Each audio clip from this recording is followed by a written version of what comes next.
শুভ দুপুর বন্ধুরা। আজ তো বৃহস্পতিবার, তো সবই নিরামিষ আর বেশি কিছু রান্নাও করিনি, কারণ ফ্রিজে তোমার যাই থাক না কেন গোবিন্দ তোমাকে যেদিন যেটা লিখেছেন সেটাই তুমি খেতে পাবে, তাই না? নিচ্ছি স্যালাড। আজকে তো পেঁয়াজ নেই আর তার সাথে বিটটাও কাটা হয়নি,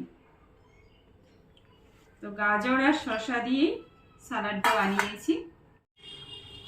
আর আজকে আছে একটু পাঁচমিশুলি শাক, এটা পুরো বাগান থেকেই তোলা হয়েছে। এই পাঁচমিশুলি শাকটা কিন্তু মানে ভীষণ টেস্টি, এর স্বাদই আলাদা।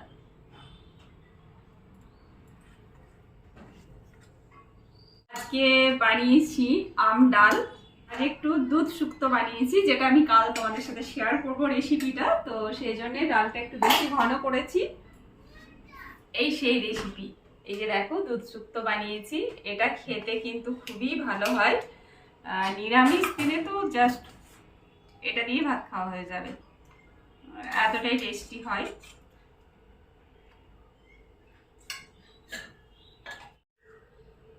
এটা জাস্ট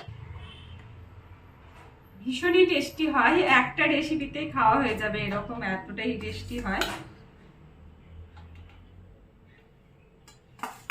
তাহলে খাওয়া শুরু করি। আমি এই সজনে ডাঁটাগুলো খেতে একটু বেশি ভালোবাসি, তো ওই জন্য একটুখানি আবারও নিয়ে নিচ্ছি।